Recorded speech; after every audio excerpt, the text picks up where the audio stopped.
Kwa miaka michache, mji wa Kenol katika kaunti ya Murang'a umeendelea kukua kwa kasi, huku ukishuhudia maendeleo makubwa ya miundombinu ya kisasa. Wakazi wa eneo hili wanasema ukuaji huo umesababishwa na barabara kuu ya Kenol-Sagana Marua na kuwa umechangia ujenzi wa taasisi mbalimbali zikiwemo shule mpya, hatua inayorahisisha watoto kupata elimu karibu na makazi yao. Mwanahabari wetu Robert Gakure na taarifa kamili.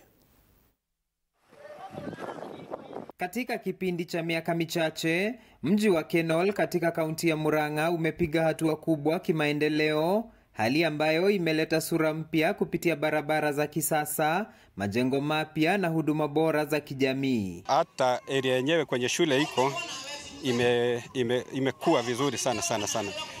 In fact, kwa hiyo miaka mitatu minne tano imeisha, hata bei ya mashamba karibu na shule imeenda juu sana.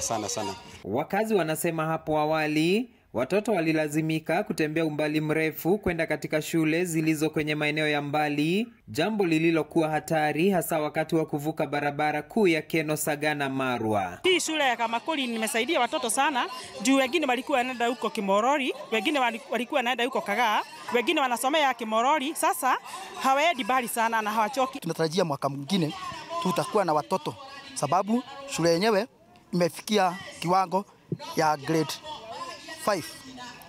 Mwaka ingine tunaingia grade 6 na tunasema asante sana, sababu saa hii tulikuwa na contractor ambaye amepatiwa darasa ajenge ili mwaka mwingine tuko na grade 6. Baadhi ya taasisi mpya za elimu ambazo zimeanzishwa katika mtaa huu kwa hazina ya NG-CDF ya eneo bunge la Maragwa ni shule mpya ya msingi ya Kamakuri, hatua ambayo imepokelewa kwa furaha na wakazi ambao wanasema kuwa itasaidia kuinua viwango vya elimu na kuhakikisha usalama wa watoto wanapoenda shuleni. Tulikuwa tunataka kuwapatia the title deeds ya mashamba yenye tumewanunulia kama NG-CDF Maragwa kutokana na shule ambao tulianza juzi Kamakuri Primary School, ambao saa hii tunaenda grade 6 na inaenda na double stream, na watoto walikuwa wanaenda safari mrefu. Hata watoto wenye sasa wanaenda kufanya grade 6 soon